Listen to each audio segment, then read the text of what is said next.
Okay, so let's start today's session. Yes.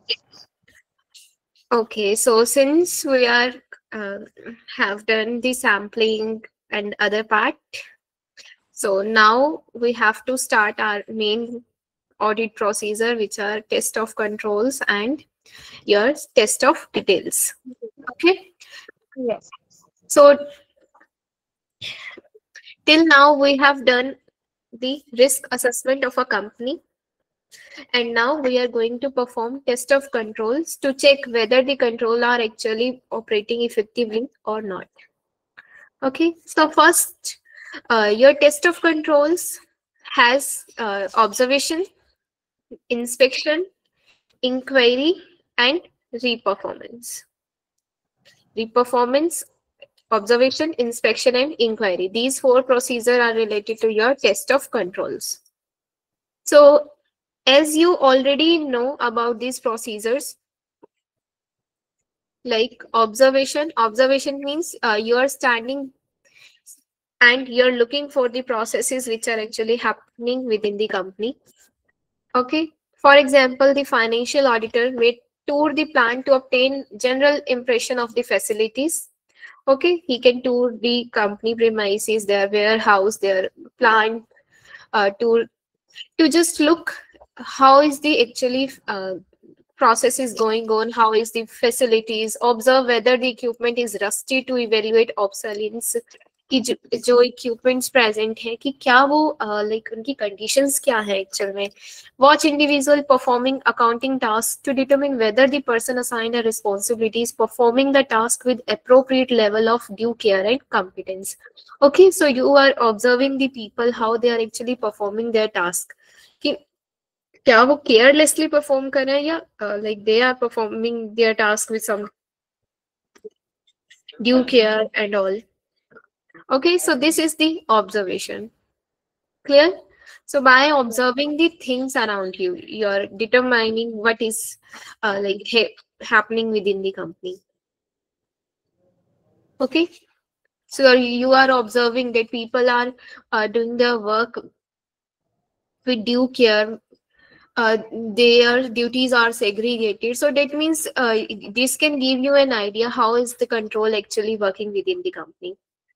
Okay, so Yes. next is inspection. Inspection, as I told you, inspection is basically the examination. कि जब आप documents check कर रहे हो किसी चीज का, you're examining of tangible asset means कि जब आप physical examination करके देख रहे हो कि क्या वो exist करते भी हैं या नहीं करते. Okay, हाँ. observation is rarely sufficient by itself. It is often supplemented with other corroborative evidence. Okay, so inquiry, observation. So these procedures आपके आप खाली ऑब्जर्व करके या खाली इंक्वायरी करके आप पूरे ऑडिट एविडेंसेस गैदर नहीं कर सकते, बिकॉज इट इज ऑब्वियस कि just by looking at the thing और just by inquiry doing some questions you can't really determine कि व्हाट इज एक्चुअली हैपनिंग, और you can't give the opinion on the basis of only observation or inquiry. So you need to gather some more evidence by doing other procedure also. The inspection of individual item ordinarily accompanies the observation of inventory counting. Okay, so for example, when observing an inventory count, the auditor may inspect individual inventory item such as opening container included in the inventory count to ensure that they are not empty, to verify the existence. Okay, so for example, जब आप inventory counting observe कर रहे हो कि जब आपकी client में inventory counting होने वाली है and you are there to observe कि how they are actually performing the counting. सो उस बीच बीच में आप क्या कर सकते हो, इंस्पेक्शन करके देख सकते हो, मीन्स आप चेक कर सकते हो कि क्या उन्होंने प्रोसीजर्स फॉलो किए हैं और कैसे मतलब ओपनिंग इन्वेंट्री कैसे काउंट किया उन्होंने. ठीक है, हाँ, समझा. unless otherwise satisfied regarding the inventory through alternate procedure, it will always necessary for the auditor to make or observe some physical count of inventory and apply test of intervening transactions. Okay, so as of the balance sheet date, the auditor should be present at the time of count and by suitable observation, test, inquiries, be satisfied about the effectiveness of method. ठीक है, just जब आप वहाँ observe करते हो, you can also do inquiries and inspection, as I told you. ठीक है, it can give you the idea कि क्या जो उनके procedures हैं कि क्या वो sufficient है या नहीं और effective है या नहीं. ठीक है, ये टेस्ट ऑफ इंटरवेनिंग ट्रांजैक्शंस मतलब कि like उससे related transactions.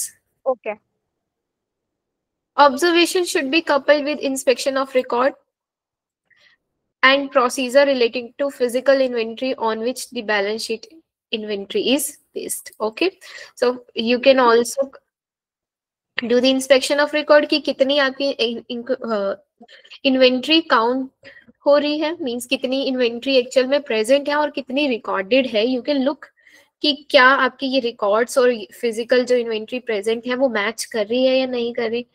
So if the auditor is asked to audit the financial statement that cover the current period and one or more period for which the auditor has not observed or made some of the physical count, the auditor may be able to become satisfied through the appropriate procedures such as test of prior transaction, review of record. So for example, आप year end पे inventory count कर रहे हो, ठीक है, या suppose करो कि आपने एक क्वार्टर एंड पे आप वहां प्रेजेंट थे जब इन्वेंट्री काउंट हुई, लेकिन उसके बाद आप प्रेजेंट ही नहीं थे जब इन्वेंट्री काउंट हुई, तो अब क्या करोगे आप. तो उस केस में आप क्या कर सकते हो, you can also do some alternative procedures like कि उसके बाद उस डेट के बाद क्या क्या ट्रांजेक्शन्स हुई हैं आप उसको देख सकते हो. ठीक है, कि कितनी इन्वेंट्री गई है एडिशनल या आई है, तो उसके अकॉर्डिंग यू कैन डिटरमिन कि इन्वेंट्री काउंट आपका क्या होना चाहिए. आप वापस एक्सप्लेन करोगे, नहीं समझा मुझे जैसे एग्जांपल. फॉर एग्जांपल आपने दिसंबर 15 पे इन्वेंट्री काउंट हुआ और आप वहां प्रेजेंट थे, ठीक है, हाँ लेकिन अब ईयर एंड पे जब काउंट होना था आप प्रेजेंट नहीं थे, तो अब आपको कैसे हाँ पता चलेगा फिजिकल इन्वेंट्री काउंट, मतलब आपने ऑब्जर्व ही नहीं कर पाए आप ओके ईयर एंड हाँ पे. तो उस केस में आप क्या कर सकते हो कि जब आपने दिसंबर 15 तक का काउंट देख रखा है, उसके बाद आप ट्रांजेक्शन्स देख सकते हो कि इन्वेंट्री से रिलेटेड क्या क्या ट्रांजेक्शन्स हुई हैं. ठीक है, ठीक है कितनी समझा. इन्वेंट्री गई है या आई है. Clear? So this is हाँ all about your observation and inspection. आप ऑब्जर्व कर रहे हो एज वेल एज इंस्पेक्ट करके देख रहे हो, मीन्स आप डॉक्यूमेंट्स चेक कर सकते हो, रिकॉर्ड्स चेक कर सकते हो to look for the evidences. Next is recalculation and reperformance. Recalculation और रीपरफॉर्मेंस का क्या मतलब है, you are doing the recalculation of some transactions कि आप खुद से कैलकुलेट करके देख रहे हो कि क्या मैथमेटिकल एक्यूरेट है या नहीं. रीपरफॉर्मेंस का क्या मतलब है कि यू आर रीपरफॉर्मिंग सर्टेन टास्क. जैसे कोई ट्रांजेक्शन है, आप खुद से उसे रीपरफॉर्म करके देख रहे हो कि कैसे वो स्टार्टिंग से एंडिंग तक रिकॉर्ड की गई है. ठीक है, आप वो प्रोसीजर्स खुद से परफॉर्म कर रहे हो, जैसे इन्वेंट्री काउंट आप खुद से परफॉर्म करके देख रहे हो कि उन्होंने जो प्रोसीजर्स फॉलो किए हैं उसके अकॉर्डिंग आपने जो है ना काउंट किया, क्या वो मैच कर रहा है या नहीं कर रहा. So this is all about your recalculation and reperformance. So the CPA should perform test of accounting record manually or using automated tools and techniques by performing recalculation and reperforming tasks independently as a mechanism for obtaining sufficient evidence. So these tests may be of balances or of transactions. ठीक है. So the CPA want to verify the beginning and ending inventory and test a sample of debit entries and credit entries. ठीक है, अब जब आप क्या कर रहे हो, आप इन्वेंट्री काउंट चेक करके देख रहे हो इन्वेंट्री के लिए, तो उसके लिए आप क्या कर सकते हो, आप कुछ चीजें रीपरफॉर्म करके देख सकते हो, मींस या रिकैलकुलेट करके देख सकते हो कि जैसे फॉर एग्जांपल अब आपकी ईयर एंड पे क्या हुआ कि कुछ परचेजेस आपने रिटर्न कर दी. ठीक है, इसका मतलब क्या है कि आपकी इन्वेंट्री कम होनी चाहिए उतनी, हाँ या आपकी कोई सेल रिटर्न हो गई. सेल रिटर्न मीन्स कि आपके कस्टमर ने आपको गुड्स वापस भेज दिए, तो इसका मतलब आपकी इन्वेंट्री इंक्रीज हो जानी चाहिए.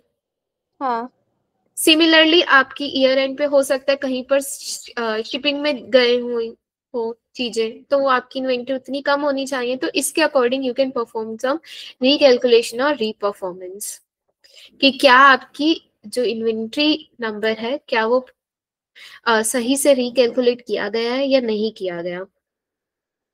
ठीक है, कि जैसे ईयर एंड पे जो ट्रांजेक्शन्स हुई हैं कि वो रिकॉर्डेड है या नहीं, बिकॉज हो सकता है कि आपकी ईयर एंड पे परचेज रिटर्न हो गई हो लेकिन कंपनी ने उसे अपडेट ही नहीं की इन्वेंट्री को। ठीक है, आपने इन्वेंट्री दिखा रखी है बट एक्चुअल में आपने उसे रिटर्न में डाल दिया, तो फिर ये जो ट्रांजेक्शन हुई है क्या ये ट्रांजेक्शन आपकी इन्वेंट्री में अपडेटेड है या नहीं है, so you can look for them. Okay, Yes. testing the accounting record can involve vouching to underlying document or retracing book entries. So आपकी टेस्टिंग जो आप करते हो मींस आप इंस्पेक्शन जो करते हो वो आप ट्रेस ऑर्डर में भी कर सकते हो और रीट्रेस भी कर सकते हो। इट मींस कि आप टॉप टू बॉटम भी आ सकते हो और बॉटम टू टॉप भी जा सकते हो। इट मीन्स कि आप अपने सोर्स डॉक्यूमेंट से रिकॉर्ड तक भी फॉलो कर सकते हो उसे, और रिकॉर्ड से सोर्स डॉक्यूमेंट तक भी।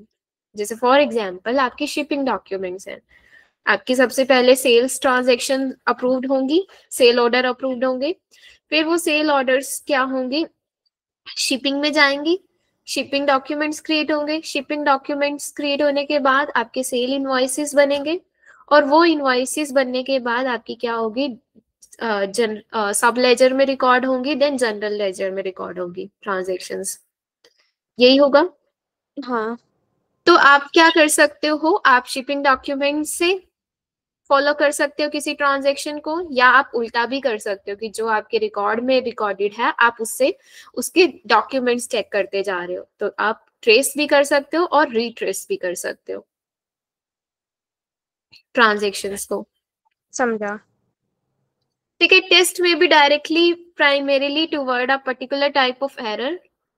For example, test of receivable are primary for overstatement. So basically क्या होता है कि हम कुछ चीजें ध्यान में रख के चलते हैं कि जैसे फॉर एग्जांपल अकाउंट रिसीवेबल। अब अकाउंट रिसीवेबल कंपनी के लिए असेट है या लाइबिलिटीज है, बताओ। Account receivable. हम्म, Asset. असेट है तो कंपनी अपने असेट्स ज्यादा दिखाना चाहेगी या लाइबिलिटीज ज्यादा दिखाना चाहेगी? Asset ज़्यादा दिखाना चाहेगी. असेट ज्यादा दिखाना चाहेगी, तो डेट मीन्स आप बेसिकली एआर में ये चेक करते हो कि आपके ओवर स्टेटमेंट तो नहीं है, मींस आपके एआर ज्यादा तो नहीं दिखाए हुए। हाँ. ठीक है, सिमिलरली लायबिलिटीज के लिए आप चेक करते हो कि कंपनीज अपनी लायबिलिटीज क्योंकि कम दिखाने की कोशिश करती है, तो you can look for under statement कि कहीं ऐसा तो नहीं है कि लायबिलिटीज रिकॉर्ड ही नहीं की गई कम दिखाने के लिए। Okay. ठीक है, next question, oh sorry, next topic. The accountant should design test of detail responsive to excess risk. We already discussed कि हम जो भी further audit procedures बनाते हैं वो accordingly हमारे RMM को spot करने चाहिए। ठीक है, तो आप रिस्क एक्सेस करते हो उसके बेसिस पर आप फर्दर ऑडिट प्रोसीजर डेवलप करते हो। In designing substantive procedure related to existence and occurrence assertion, the accountant select the item containing financial statement amount should obtain the relevant evidences. So इसका मतलब क्या है कि जब हम existence चेक करते हैं, existence का क्या मतलब है कि कोई ट्रांजेक्शन आपकी जो दिखा रखी है क्या वो एग्जिस्ट करती है या नहीं करती, मीन्स कि क्या वो एक्चुअल में हुई है या नहीं हुई, या आपके कोई असेट्स दिखा रखे हैं तो वो क्या एक्चुअल में एग्जिस्ट करते हैं या नहीं करते। तो जब हम एग्जिस्टेंस या अकरेंस असर्शन चेक करना चाहते हैं तो उस केस में हम क्या करते हैं, बेसिकली वाउचिंग रिवर्स ऑर्डर में करते हैं। ठीक है, रिवर्स ऑर्डर में क्या है कि हम फाइनेंशियल स्टेटमेंट में से वो नंबर पिक करते हैं और उसके स्पॉटिंग डॉक्यूमेंट्स ढूंढते हैं। Okay. जैसे आपके एआर रिकॉर्डेड है तो हम एआर में से कोई अकाउंट सिलेक्ट करेंगे और उससे रिलेटेड जो डॉक्यूमेंट्स हैं वो सर्च करेंगे। तो हम यहाँ टॉप से बॉटम जाते हैं। अक्रेंस या एग्जिस्टेंस चेक करने के लिए। समझा। समझ में? हाँ। ठीक है, सिमिलरली अगर आप कंप्लीटनेस चेक करना चाहते हो, कंप्लीटनेस का क्या मतलब, अच्छा ये ट्रांजैक्शन हुई है तो क्या ये रिकॉर्डेड है या नहीं हमारी फाइनेंशियल स्टेटमेंट में, तो उसके लिए हम क्या करते हैं, बॉटम टू टॉप जाते हैं। मींस आप डॉक्यूमेंट्स देखते हो, मतलब ये आपके शिपिंग डॉक्यूमेंट ये क्रिएट किए गए, तो क्या इससे रिलेटेड सेल इनवॉइस बनी और क्या ये सेल्स रिकॉर्ड की गई या नहीं की गई। तो आप क्या करते हो, यहाँ पर ट्रेसिंग करते हो। मींस आप इन ऑर्डर ऑफ प्रिपरेशन में चलते हो, समझे, आप बॉटम टू टॉप जाते हो यहाँ पर कंप्लीटनेस चेक करने के लिए। ओके। ठीक है, कि जो जो आपकी ट्रांजेक्शन्स हुई हैं क्या वो रिकॉर्डेड है या नहीं है, तो आप यहाँ क्या करते हो, बॉटम टू टॉप जाएंगे हम। ट्रेसिंग करते हैं हम, इंस्पेक्शन में ट्रेसिंग करते हैं। ठीक है। सो नाउ अब आपकी इंडिविजुअल अकाउंट्स के लिए आपके ऑडिट प्रोसीजर्स आ जाएंगे, like inspection, observation, inquiry, confirmation, जो आप ओवरऑल पढ़ चुके हो कि ये प्रोसीजर्स होते क्या है, लेकिन अब आपकी किस किस केस में क्या क्या रेलेवेंट होगा आओ वो हम इंडिविजुअली डिस्कस करते हैं। सो फर्स्ट इज आपका कैश। कैश बैलेंस के लिए हम क्या क्या प्रोसीजर्स परफॉर्म कर सकते हैं। अच्छा मुझे ये बताओ, कैश के केस में आपका कैश एक असेट है या लायबिलिटी है। कैश असेट है हमारे लिए। तो फिर कंपनी उसे ओवरस्टेट करना चाहेगी या अंडरस्टेट।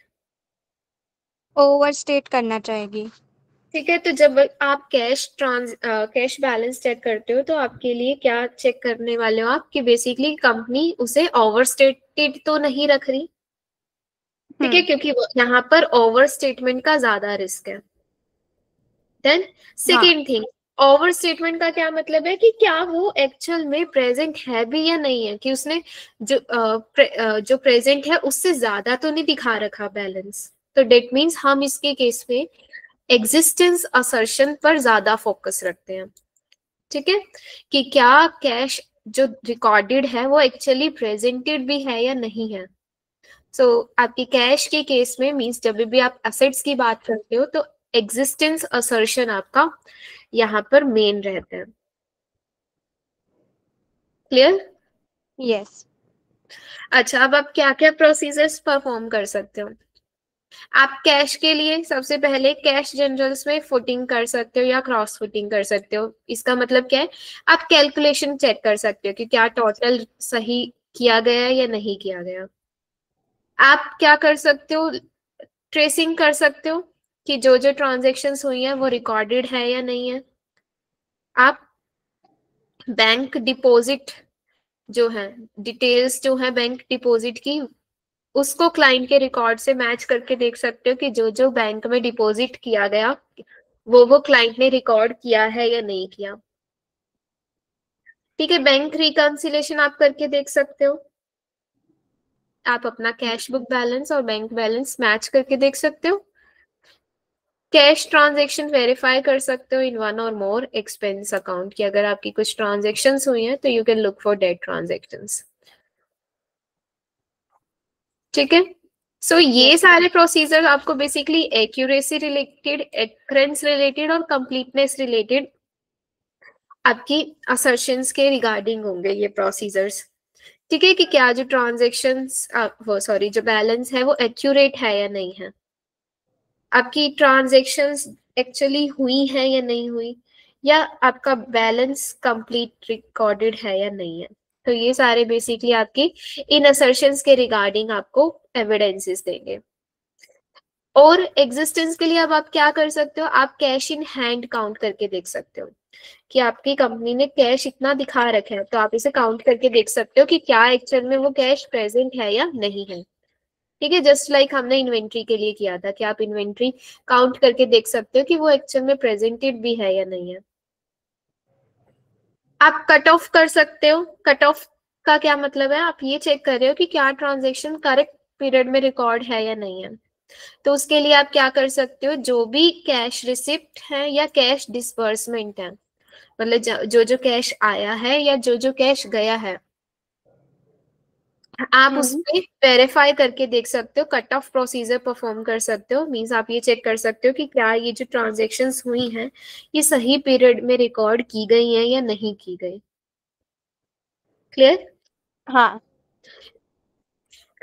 आप अगर मान लो कैश आपका बैंक में प्रेजेंट है, आपका कुछ डिपॉजिट्स प्रेजेंट है मल्टीपल बैंक में, आप बैंक से कंफर्मेशन ले सकते हो कि क्या वो कैश एक्चुअल में प्रेजेंटेड भी है या नहीं है। ठीक है, तो आप बैंक से कंफर्मेशन लेकर देख सकते हो। It can give you the idea about existence, right and obligation, completeness and also valuation. ठीक है, आप बैंक रिकंसिलेशन परफॉर्म कर सकते हो। Means you can look for trace check to cash disbursement, you can account for all check, review deposit. So basically आप bank reconciliation में क्या करते हो, आप ये चेक करते हो ना कि क्या जो आपका कैश बुक बैलेंस और बैंक बैलेंस मैच कर रहा है या नहीं कर रहा। बेसिकली आपकी कौन सी कुछ आइटम्स ऐसी होती है ना जिसकी एडजस्टमेंट चाहिए होती है। जैसे सपोज करो कि कुछ बैलेंस आपका डायरेक्टली बैंक में आ रहा है या डायरेक्टली बैंक से कट रहा है और वो आपका कैश बुक में रिकॉर्डेड नहीं है, तो आप उसके लिए एडजस्टमेंट करोगे।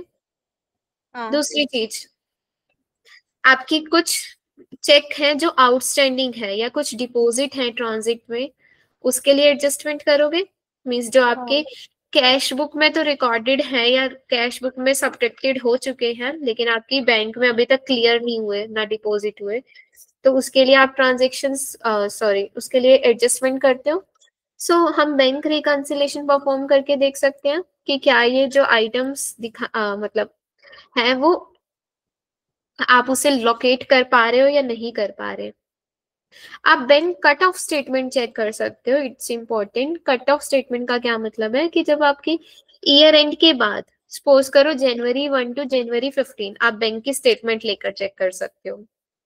क्योंकि हो सकता है कि कंपनी ने कुछ आउटस्टैंडिंग चेक्स दिखाए हो या डिपॉजिट इन ट्रांजिट दिखाए हो। ठीक है, कि ये हमारे अभी चेक क्लियर नहीं हुए बैंक में से या अभी डिपॉजिट नहीं हुए, तो आप वो चेक कर सकते हो कि क्या वो लेटर ऑन क्लियर हुए हैं बैंक में या डिपॉजिट हुए हैं या नहीं हुए। बिकॉज अगर नहीं हुए that means there is some problem. Okay. Clear? You can also look for kiting. Kiting क्या है कि आपकी इस कैश के केस में कैश को ओवर स्टेटेड दिखाने के लिए कंपनी कुछ फ्रॉडुलेंट स्कीम फॉलो कर सकती है जिसे आप काइटिंग बोलते हो। काइटिंग में हम बेसिकली क्या होते हैं कि जैसे कंपनी के मल्टीपल अकाउंट है, ठीक है, मल्टीपल बैंक में अकाउंट है, तो कंपनी क्या करती है समटाइम्स कुछ फ्रॉड करने की कोशिश करती है। मींस कि एक बैंक में से तो अभी डिसबर्समेंट नहीं दिखाती, मतलब कि हमने बैंक में से बैलेंस ट्रांसफर नहीं किया अभी, ठीक है, जबकि दूसरे बैंक में पहले ही दिखा देती है ट्रांसफर हुआ है। मतलब जैसे आपके पास दो अकाउंट हैं, ए बैंक में और बी बैंक में। हाँ। ठीक है, आपने क्या किया, आपने क्या कहा कि मैंने ए से बी में अमाउंट ट्रांसफर करना है।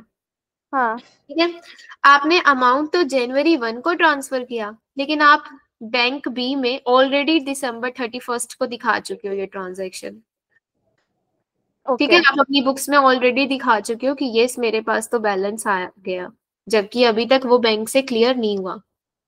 तो इसका मतलब क्या है कि अब आपका सेम कैश दो जगह शो होगा।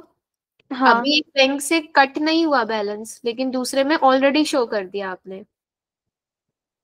सो इसे बोलते हैं काइटिंग स्कीम, जिसमें आप क्या सेम कैश को ओवर स्टेटेड दिखा रहे हो, मींस दो जगह दिखा रहे हो, जिससे आपका कैश क्या दिखे, बड़ा हुआ, ओवर स्टेटेड दिखे। ठीक है, तो कम बेसिकली काइटिंग में हम क्या करते हैं कि काइटिंग स्कीम को फाइंड करने के लिए हम बेसिकली क्या करते हैं, बैंक ट्रांसफर शेड्यूल चेक करते हैं कि किस किस डेट को बैंक में से ट्रांजैक्शन हुई है, मतलब एक बैंक से दूसरे बैंक में ट्रांजैक्शन हुई है। ठीक है, हम बैंक ट्रांसफर शेड्यूल चेक करते हैं it basically lists the details of all transfer between your various bank account, generally prepare for the period around balance sheet date. ठीक है, और इसके केस में हम बेसिकली ये चेक करना चाहते हैं कि आपकी जो डिसबर्समेंट डेट होनी चाहिए ना, वो डिसबर्समेंट डेट आपकी बाकी डेट से सबसे अर्लीस्ट होनी चाहिए। मींस जहां जहां आपने ट्रांजैक्शन वो दिखाई है, आपकी जो डिसबर्समेंट डेट होनी चाहिए, मतलब जिस बैंक में से एक्चुअल में पैसा गया है, उस डिसबर्समेंट डेट सबसे अर्लीस्ट होनी चाहिए as compare to other dates की। जैसे आपने जो रिसीविंग वाली डेट दिखाई है, क्योंकि रिसीविंग वाली पहले तो नहीं होगी ना डिसबर्समेंट से। हाँ, अगर होगी तो that means there is some fraud involve, that is kiting. समझा। Okay.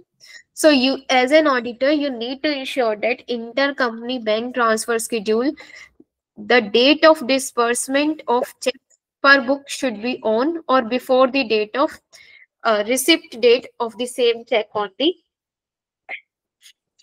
per book on other book। ठीक है, कि जो आपकी डेट ऑफ डिसबर्समेंट है एक चेक की, वो अर्लीस्ट होनी चाहिए as compare to the date of receipt of the same check in other bank. Is it clear? So this Yes. was all about your cash and cash equivalent. Okay, any doubt? No doubt. So these are the substantive procedures, okay, हाँ, for cash. Next is for marketable securities. So if you have certain marketable securities and investment revenue, तो उसके case में आप क्या क्या क्या क्या procedures perform करते हो? ये मार्केटेबल सिक्योरिटीज का एग्जांपल दो तो क्या है मतलब? ओके, सो मार्केटेबल सिक्योरिटीज बेसिकली आपकी लिक्विड फाइनेंशियल इंस्ट्रूमेंट होते हैं, मींस जिसको आप क्विकली कैश में कन्वर्ट कर सकते हो, like your stock, bonds, money market अच्छा, इंस्ट्रूमेंट। ओके। ठीक है, आपकी ये मार्केटेबल सिक्योरिटीज आप बताओ, आपकी एसेट्स हैं या लायबिलिटीज हैं? असेट्स है। तो कंपनी से ओवरस्टेट करना चाहेगी, दैट मीन्स कौन सा असर्शन यहाँ पर ज्यादा इंपॉर्टेंट होगा? एक मिनट, अगर बट अच्छा हाँ, असेट ही है, ज्यादा ही बताना चाहेगी। तो आपका एग्जिस्टेंस असर्शन यहाँ पर क्या होगा, ज्यादा रेलेवेंट होगा।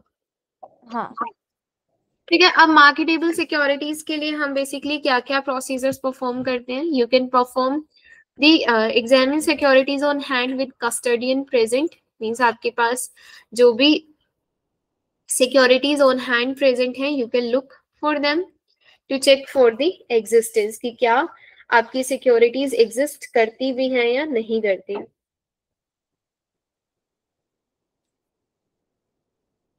Okay.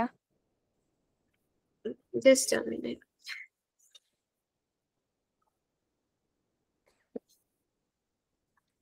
Okay, so next is confirm securities in possession of others. तो आप कंफर्मेशन ले सकते हो कि अगर कोई सिक्योरिटीज किसी लाइक आपने कहीं और किसी थर्ड पार्टी के पास है, तो आप उनसे कंफर्मेशन लेकर देख सकते हो। ठीक है, एक्सटर्नल कंफर्मेशन ले सकते हो। You can verify purchases and sale of securities during the year. तो जो भी ट्रांजेक्शन्स आपकी हुई हैं ड्यूरिंग द ईयर, कि आपने कोई सिक्योरिटीज खरीदी या बेची, तो उसके रिगार्डिंग आप चेक कर सकते हो ट्रांजेक्शन्स को।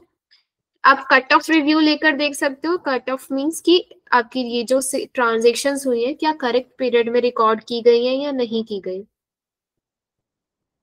Then verify gain and loss on security transaction. Gain and loss आप चेक कर सकते हो कि जैसे आपने कोई सिक्योरिटी सेल करी, तो उस पर आपको कितना गेन या लॉस हुआ, तो वो क्या कंपनी ने गेन और लॉस प्रॉपर दिखाया या नहीं दिखाया। आप इन पर डिविडेंड या इंटरेस्ट इनकम रिकैलकुलेट करके देख सकते हो। ठीक है, आपको अगर कोई डिविडेंड इनकम मिल रही है यहाँ पर, या इंटरेस्ट इनकम मिल रहा है, इस पे इंटरेस्ट मिल रहा है सिक्योरिटीज पे, तो आप क्या कर सकते हो, वो रिकैलकुलेट करके देख सकते हो। आप अकाउंटिंग मेथड चेक कर सकते हो, मींस इनकी वैल्यूएशन की क्या क्लासिफिकेशन प्रॉपर की गई है या नहीं की गई। मींस आपकी कुछ होती है आप ट्रेडिंग पर्पस के लिए लेते हो, कुछ होती हैं आप अवेलेबल फॉर सेल के लिए रखते हो, या कुछ होती है जो आप मेच्योरिटी तक हेल्ड करते हो, तो उसके अकॉर्डिंग उनका वैल्यूएशन मेथड भी अलग होता है, कि जैसे आप ट्रेडिंग वाली के लिए फेयर वैल्यू यूज करते हो और किसी के लिए अमोर्टाइजेशन करते हो, तो you need to also look for their proper accounting method, ताकि आप उनकी वैल्यूएशन और क्लासिफिकेशन चेक कर सको। ठीक है। Yes. Investigate investment in related party, तो अगर कोई रिलेटेड पार्टी ट्रांजेक्शन्स हुई हैं, लाइक आपने रिलेटेड पार्टी को इन्वेस्टमेंट की है, तो यू कैन लुक कि क्या वो रिकॉर्डेड है या नहीं है। पढ़ा था हमने रिलेटेड पार्टी से रिलेटेड ऑडिटर की क्या कंसर्न रहेगी, कि क्या वो प्रॉपरली रिकॉर्डेड है या नहीं। सेकेंड थिंग, कि क्या डिस्क्लोजर्स प्रॉपर दिए हैं या नहीं दिए। देन हाँ। You can look for their market value, कि अगर मान लो वो फेयर मार्केट वैल्यू पे रिकॉर्डेड है, तो वो फेयर मार्केट वैल्यू कंपनी ने प्रॉपर ली है या नहीं ली, मींस उसने फेयर मार्केट वैल्यू कैसे कैलकुलेट किया है। तो फेयर मार्केट वैल्यू के लिए भी तो आपके पास प्रोसीजर्स होते हैं, लाइक कुछ कंपनीज क्या करती हैं, मतलब सिमिलर असेट्स की मार्केट वैल्यू देख रही है, कुछ की क्वार्टेड प्राइस देख रही है आइडेंटिकल असेट का। तो फेयर मार्केट वैल्यू क्या, वैल्यूएशन कैसे किया गया है, you can look for them. Determine fair financial statement presentation at fair market value pledge, means कि क्या आपकी प्रॉपर वैल्यू पे रिकॉर्डेड है या नहीं, और डिस्क्लोजर्स प्रॉपर दिए हैं या नहीं। So these was all about your marketable securities.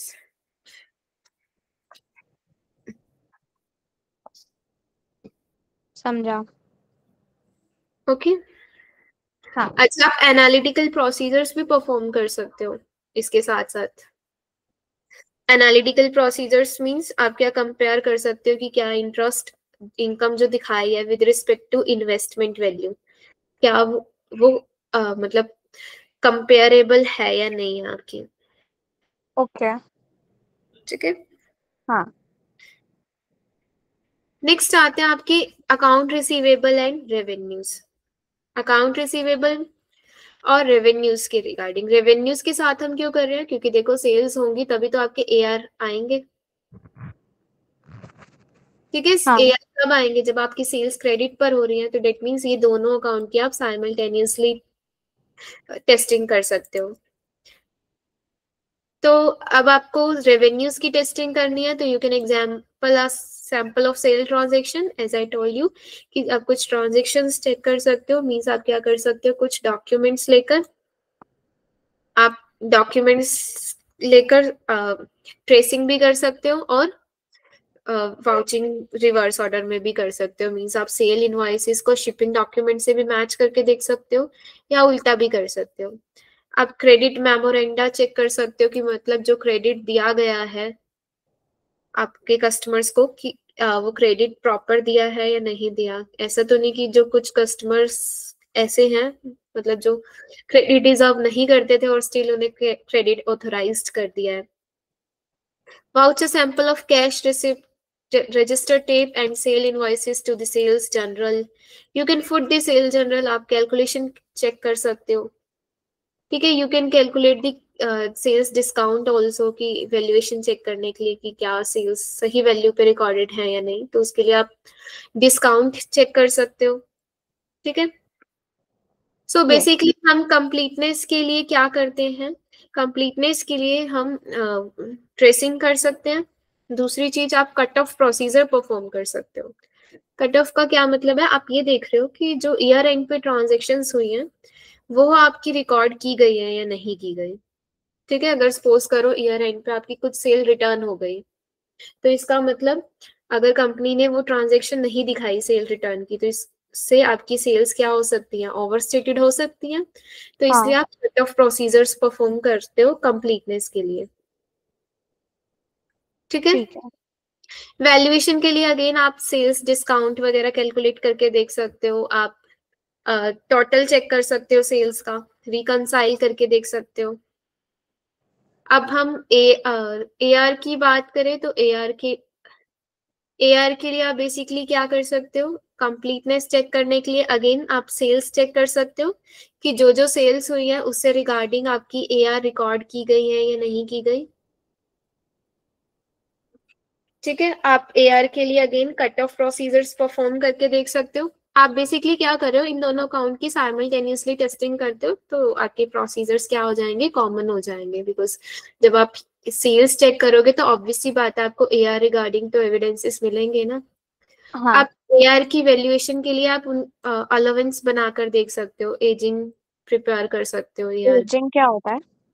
Ageing का मतलब है कि कितने टाइम पुराने आपके एआर्स हैं, कि जैसे कुछ 30 मंथ्स पुराने हैं, सॉरी 30 डेज पुराने हैं, कुछ हो सकता है कि बिल्कुल न्यूली एआर हैं, कुछ है हो सकता है कि आपके बहुत अप्रोक्सीमेटली 3 मंथ पुराने एआर है, तो उसके अकॉर्डिंग आप वैल्यूएशन देते हो उन्हें, कि सपोज करो जो जितने रिसेंट होंगे उसके कितने चांसेस होंगे रिकवर करने के, और जो जितने पुराना ही होते जाएंगे आपके उधार, वो उतनी कम प्रोबेबिलिटी होती जाएगी कि वो आपकी मतलब कंपनी उसे रिसीव कर पाए। सो उसके अकॉर्डिंग हमारा एजिंग शेड्यूल बनता है एआर का, जिससे हम अलाउंस की वैल्यूएशन कर सकते हैं। ठीक है, ये आपकी फार में आता है। ओके। आप बैड डेब्ट expense, again I told you कि जब आप एजिंग करते हो आप बैड डेब्ट एक्सपेंस कैलकुलेट करते हो, अलाउंस कैलकुलेट करते हो, तो it can give you an idea about the valuation. अच्छा, एआर के लिए एग्जिस्टेंस चेक करने के लिए वेरी इंपॉर्टेंट है, आप कंफर्मेशन लेते हो एक्सटर्नल हाँ। पार्टी से। ठीक है, अब वो कंफर्मेशन आपकी पॉजिटिव, नेगेटिव, ब्लैंक तीनों हो सकती है। पॉजिटिव, नेगेटिव, ब्लैंक का क्या मतलब है? नेगेटिव कंफर्मेशन में क्या होता है, आप कस्टमर को जो कंफर्मेशन भेज रहे हो उसमें ये बोल रहे हो कि अगर अमाउंट मैच नहीं करता तभी वो आपको रिस्पॉन्ड करे। हाँ। पॉजिटिव में हम क्या होता है कि चाहे मैच करे चाहे ना करे आपको रिस्पॉन्ड करना ही करना है कि आपका बैलेंस कितना है, कि सही मतलब? है। जैसे सपोज करो आपके आपने की कंपनी ने $100 रिकॉर्ड कर रखे है किसी कस्टमर के, हाँ। तो हम कंफर्मेशन आपकी 3 तरह की हो सकती है। मतलब हम एक कंफर्मेशन भेज रहे हैं कि जिसमें हम कस्टमर को ये बोल रहे हैं कि अगर $100 नहीं है आपका अमाउंट तो आप रिस्पॉन्ड करो हमें। हाँ। ये होती है नेगेटिव कंफर्मेशन। ठीक है, जब ओके। रिस्क कम रहता है तो हम नेगेटिव कंफर्मेशन भेज देते हैं। एक होती है ब्लैंक कंफर्मेशन। ब्लैंक कंफर्मेशन में क्या है, अब मैं कस्टमर को नहीं बोलूंगी कि तुम्हारा $100 है, मैं उसको ब्लैंक भेजूंगी कि तुम भर के बताओ कि तुम्हारा कितना बैलेंस खड़ा है कस्टमर इस पे कंपनी के पास। ठीक है। ठीक है, वो होती है ब्लैंक कंफर्मेशन। पॉजिटिव में क्या है, मैं $100 लिख के भेजूंगी और मैं बोलूंगी कि चाहे मैच कर रहा है चाहे नहीं कर रहा आपको रिस्पॉन्ड करना है। ठीक है, कि अगर मैच कर रहा है तो यस रिस्पॉन्ड कर दो, नहीं कर रहा तो नो रिस्पॉन्ड करके अपना बैलेंस बता दो। तो ओके। ये होती है आपकी पॉजिटिव कंफर्मेशन। डन। ठीक। हाँ। Review collection subsequent two year and, this is very important. ये होते हैं आपके अल्टरनेट प्रोसीजर। जैसे अब इन केस आपकी कंफर्मेशन नहीं हो पा रही या कंफर्मेशन से प्रॉपर नहीं पता चल पा रहा, ठीक है, कि हो सकता है कि आपके कस्टमर और ने जो आपको बैलेंस बताया वो मैच नहीं कर रहा कस्टमर के रिकॉर्ड से, या फिर कस्टमर आपको रिस्पॉन्ड ही नहीं कर रहा, तो इस केस में आप क्या कर सकते हो, आप सब्सिक्वेंट कैश रिसिप्ट चेक कर सकते हो। ये होता है आपका अल्टरनेट प्रोसीजर।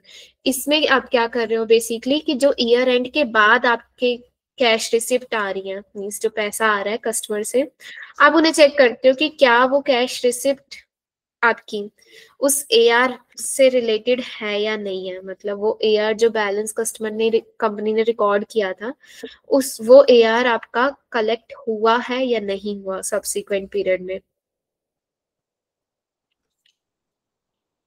इज इट पर क्लियर? पर क्यों करेंगे हम ऐसा? देखो सपोज करो कि आपकी कस्टमर आपको रिस्पॉन्ड ही नहीं कर रहा, बैलेंस हाँ। रिस्पॉन्ड ना करने का क्या मतलब है कि हो सकता है कि वो कस्टमर एग्जिस्ट ही ना करता हो, या उस कस्टमर ओके। ने पे ही कर दिया हो आपको। कोई भी रीजन हाँ। हो सकता है, लेकिन अब हमें कैसे पता चलेगा उसकी, क्योंकि कस्टमर तो बता नहीं रहा। तो उस केस में आप अल्टरनेट प्रोसीजर परफॉर्म करते हो। अल्टरनेट प्रोसीजर में आपका ये one of the most important procedure आ जाता है कि आप क्या कर रहे हो, ईयर एंड के बाद जो कैश रिसिप्ट आ रही है आप उसमें चेक कर रहे हो कि क्या वो कस्टमर से रिलेटेड पैसा आया है या नहीं आया। नहीं आया तो इसका मतलब हो सकता है कि वो कस्टमर एग्जिस्ट ही ना करता हो और कंपनी ने हाँ, ऐसी दिखा रखा हो। अगर इफ ऐसा केस हुआ तो फिर हम क्या करेंगे? आप फिर उसके रिगार्डिंग स्पॉटिंग डॉक्यूमेंट देख सकते हो कि क्या वो एक्चुअल में ट्रांजेक्शन्स हुई है या नहीं हुई, कि वो सेल्स ट्रांजेक्शन कस्टमर की कब हुई है और हुई भी है या नहीं हुई। ठीक है। ठीक है, cut off as I already told you, cut off आप बेसिकली ईयर एंड पे चेक कर रहे हो कि कोई सेल्स तो नहीं हुई या कोई रिटर्न तो नहीं हुई जो रिकॉर्ड ना हुई हो, या रिकॉर्ड है तो वो करेक्ट पीरियड में है या नहीं है। क्लियर? हाँ, ये एनालिटिकल प्रोसीजर्स का मतलब क्या है, आप ग्रॉस प्रॉफिट चेक करके देख रहे हो कि कंपेरेबल है या नहीं है, कि ऐसा तो नहीं कि कंपनी ने बहुत ज्यादा सेल्स दिखा रखी है। ठीक है, हाँ। और आपके राइट्स के रिगार्डिंग आप चेक कर सकते हो कि क्या कंपनी के एआर जो रिकॉर्डेड है कंपनी के पास उसका लीगल राइट है या नहीं है, कि कहीं उसने कहीं फैक्टरिंग मतलब एआर को बेच तो नहीं दिया या एआर की प्लेजिंग तो नहीं कर रखी, मींस एज अ कोलेट्रल तो नहीं रखा हुआ कहीं पर। तो उसके लिए आप टेस्टिंग कर सकते हो।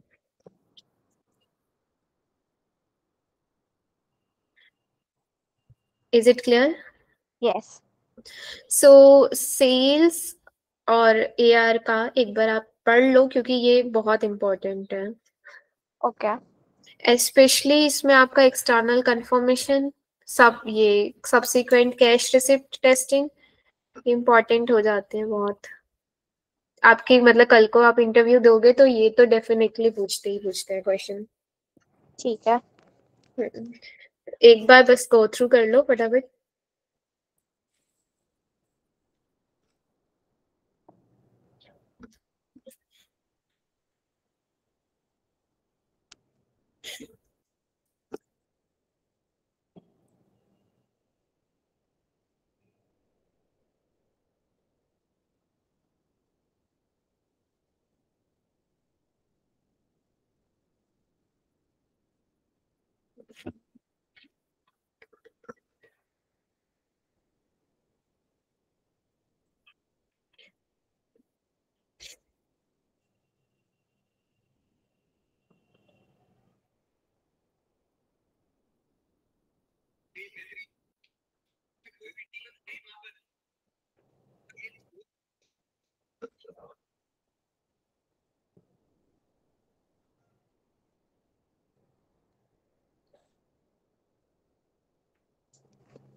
पॉजिटिव कंफर्मेशन मतलब कि अगर इफ चेंजेस है तो आप रिप्लाई करो। आप मतलब कस्टमर एग्री कर रहे हैं या डिसएग्री, दोनों केस में उसे रिस्पॉन्ड करना होता है। ठीक है, नेगेटिव में सब सिर्फ तब ओके। रिस्पॉन्ड करे जब वो डिसएग्री है, मतलब अमाउंट मैच नहीं कर रहा।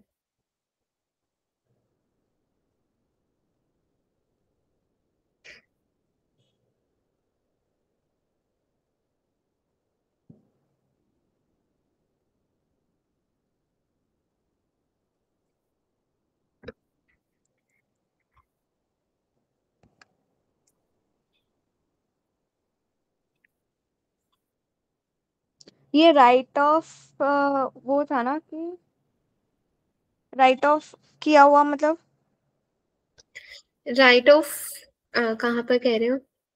अ, नीचे से थर्ड बॉक्स से इसमें अकाउंट्स रिसीवेबल में last second page. Account receive second second page पे आओ। सेकंड पेज पे, ओके। हाँ, इसमें नीचे से थर्ड वाला देखो, अच्छा, review right right of. Of amount substantiated means जो आपके एआर रिटर्न ऑफ है, जो एक्चुअल में आपके उसमें डाल दिए गए हैं बैड ऐप में, ओके, तो वो समझा। आपके आप चेक करते हो कि क्या वो राइट ऑफ प्रॉपर है या नहीं है।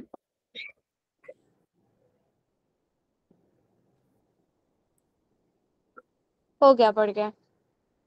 ठीक है, नेक्स्ट आता है आपका not receivable and interest income. ये इतना इम्पोर्टेंट नहीं है आपका। नॉट रिसीवेबल का क्या मतलब है कि जब आप बेसिकली क्या कर रहे हो, एक नॉट रिसीवेबल देकर चल रहे हो कि आपने कुछ कैश दे दिया और कुछ नॉट दे दिया कि you will pay this amount and certain interest on this not.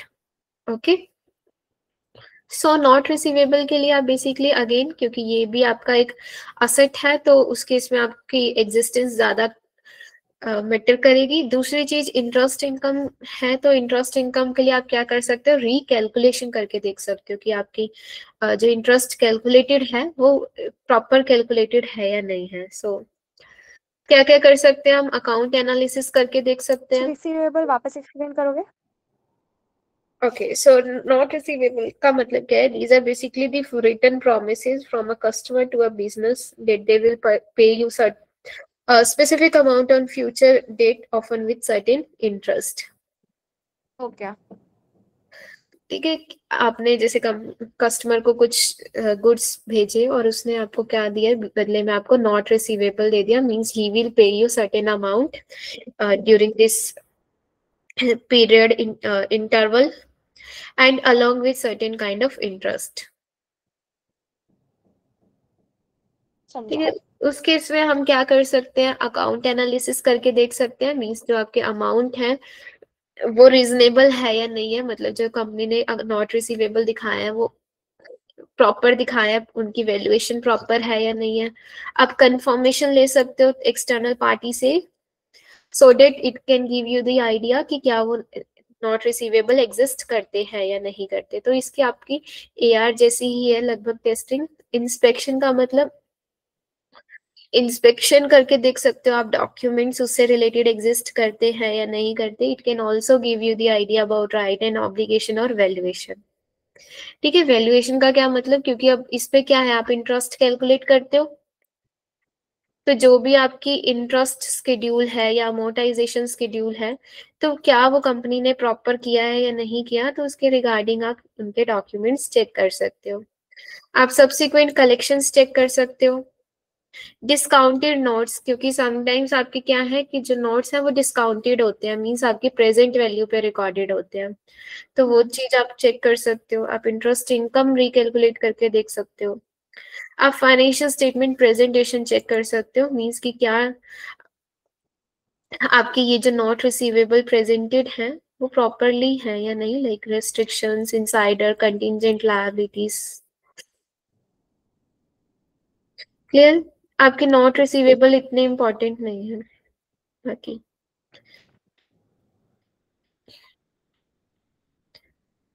Any doubt? No doubt. Okay, so next is our inventory and cost of goods sold. So inventory आपका क्या है, एक asset है। और cost of goods sold? वो हमारा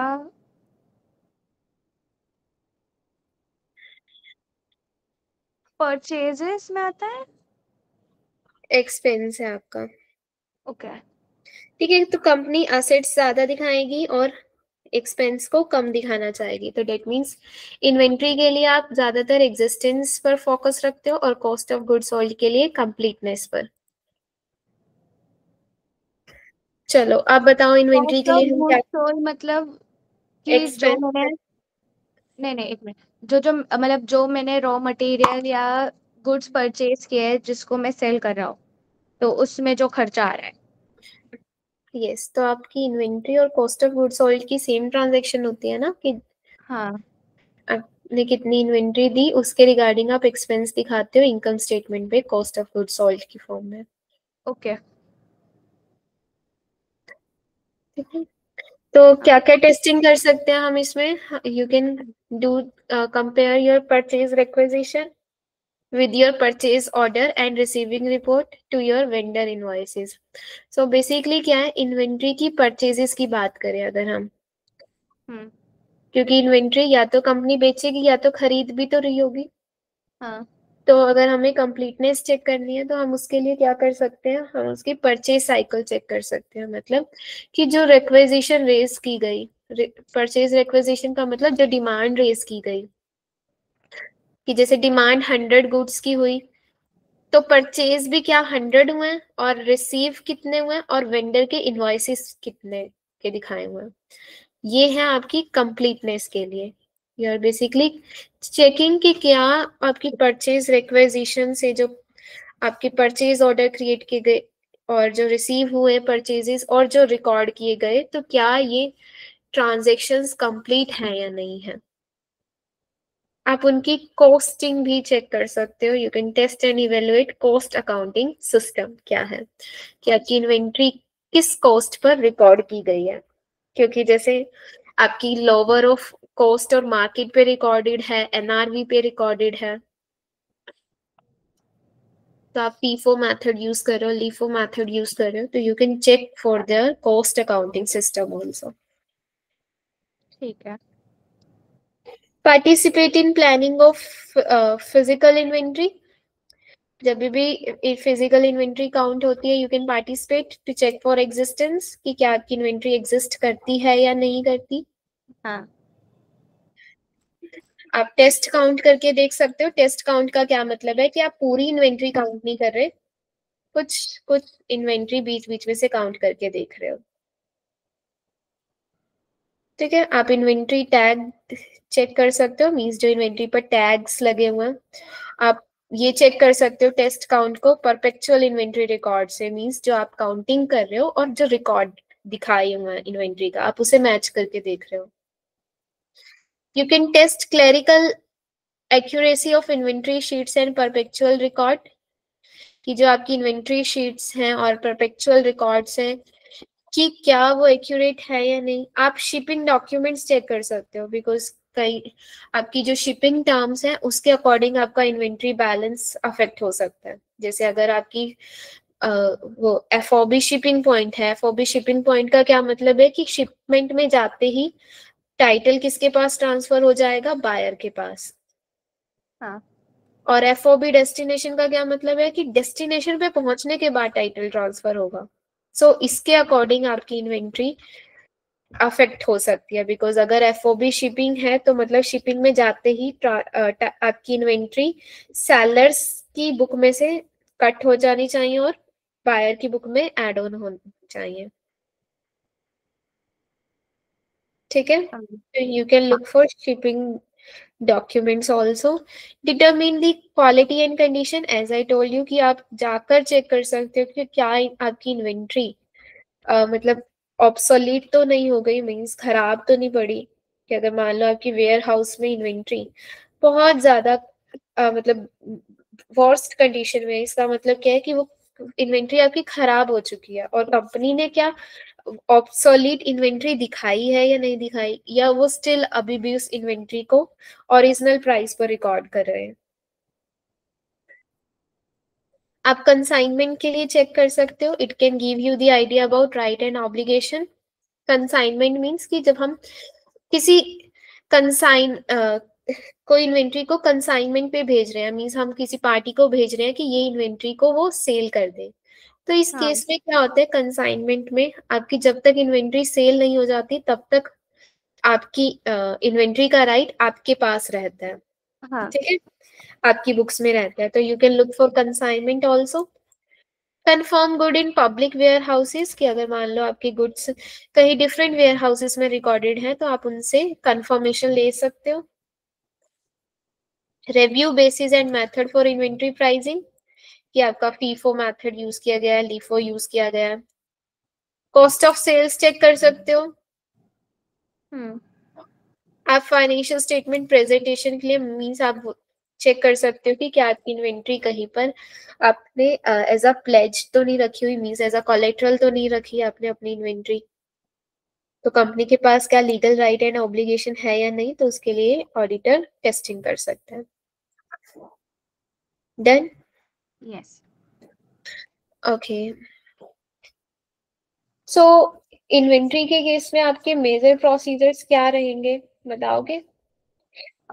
inventory के लिए हम वही चेक करेंगे, ओपनिंग स्टॉक्स कितने दिख रहे हैं हमारे बुक्स में और इन पर्सन कितने हैं। फिर हम टेस्ट काउंट्स देखेंगे कि कितने हुए हैं। फिर हम बिल्स इनवॉइसेस के ऊपर से भी हम चेक कर सकते हैं। हाँ। फिर ये आपकी इसमें अच्छा, आप एनालिटिकल प्रोसीजर्स परफॉर्म कर सकते हो इसमें। मीन्स आप क्या कर सकते हो, इन्वेंट्री टर्नओवर भी चेक कर सकते हो। इन्वेंट्री टर्नओवर एक इम्पोर्टेंट प्रोसीजर है जो आपको वैल्यूएशन रिगार्डिंग जो है एविडेंसेस दे सकता है। बिकॉज अगर कंपनी की इन्वेंट्री टर्नओवर कम है तो क्या मतलब है कि कंपनी की इन्वेंट्री स्लो मूविंग है। स्लो मूविंग का क्या रीजन हो सकता है, कि हो सकता है कि कस्टमर की डिमांड कम हो गई हो, या कंपनी के प्रोडक्ट इतने अच्छे नहीं है कि वो सेल ही नहीं हो पा रही। हाँ। तो उस केस में ऑब्सोलेंस होने का ज्यादा चांसेस है, मतलब खराब होने के ज्यादा चांसेस है। हाँ। तो उस वो आपको वैल्यूएशन रिगार्डिंग एविडेंसेस देगा। Because okay. अगर कंपनी की टर्नओवर बहुत कम है तो इसका मतलब कहीं ना कहीं इन्वेंट्री क्या होगी, ऑब्सोलीट होगी। तो हाँ। क्या वो कंपनी ने ऑब्सोलीट में डाली है इन्वेंट्री या नहीं डाली। तो वैल्यूएशन के लिए आपके पास यहाँ से एविडेंस आएगा। ठीक है। ठीक है, एग्जिस्टेंस के लिए मेनली आप क्या करते हो, कंफर्मेशन ले सकते हो, आप फिजिकल इन्वेंट्री काउंट करके देख सकते हो। हाँ। आप कट उसके लिए कंप्लीटनेस के लिए कट ऑफ कर सकते हो। मींस जो आपकी ईयर एंड पे ट्रांजैक्शन हुई है, चाहे वो परचेजेस हुई है, चाहे सेल्स हुई है, या सेल रिटर्न हुई है, या परचेज रिटर्न हुई है।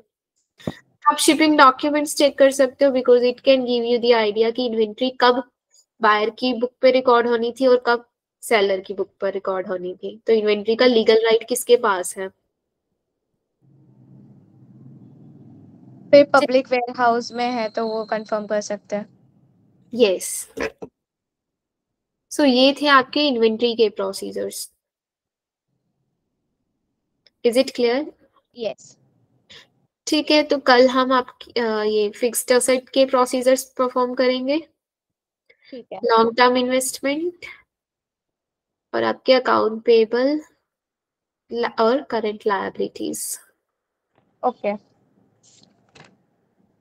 ठीक है।